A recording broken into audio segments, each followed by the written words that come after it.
Hello, my name is Faisal Khan. I am a banking and a payment consultant, and I received a very interesting question today. What is a correspondent tie up and why are they necessary? The movement of money from point A to point B has two parties, the sending party and the receiving party. Typically, they are in two different geographic locations. One may be in the United States, one may be in the Philippines. The United States party is a licensed entity, and likewise in Philippines there has to be a licensed entity. You cannot just do move money just like that and say, hey, I'm just sending money to a bank in Philippines and they're going to settle for me, or I'm going to send money to a money transfer operator in the Philippines and they will settle the money for it. The party that is sending the money, the licensed entity that is sending the money, has to do due diligence on the receiving party. They have to go and understand, is this party licensed? Where is the license copy? Have we checked it? Have we done some some sanctions screening on it? Have we seen the beneficial owners? Have we done enhanced due diligence? Do we have copy of their photo ID copies of the photocopies of their owners and the directors, etc.? Do they have a compliance officer? Have we seen a compliance audit? Can we see a compliance manual? All this thing takes about good 2-3 weeks to happen, and only then a correspondent tie-up agreement is made. This is very important. The word correspondent tie-up agreement. There are two. There's a correspondent and a respondent, and they have to have a tie-up agreement.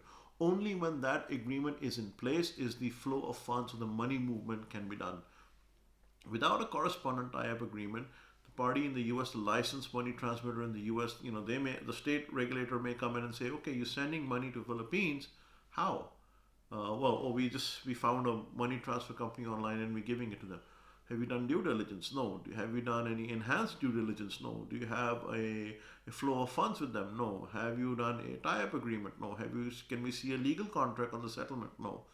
You can't just do that. You have to have a correspondent tie-up agreement.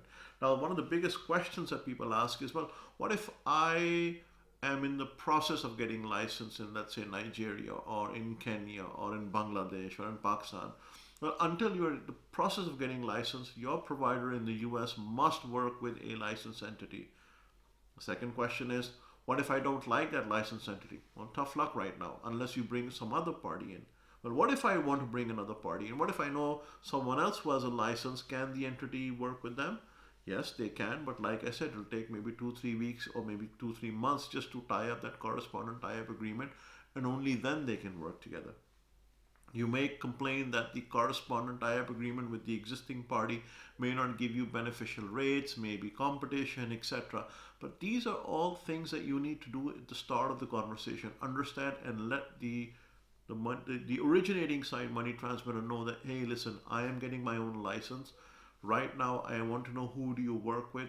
How do I make you work with X? And how can we work with Y, which is my license, somewhere down the line, so that everything is, hunky dory going later on, and that you don't have any hurdles in the rollout of your plan. So, a correspondent tie up agreement is essential.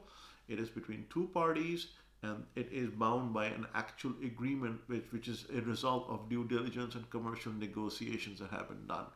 As someone who wants to run as a money transfer as a service, you need to be cognizant of who the correspondent is, the tie-up is. Is it someone you deem as a competition or not? Is it someone you can work with temporarily or not, etc.? Is all these kind of questions is something that you need to ask at the start of the conversation.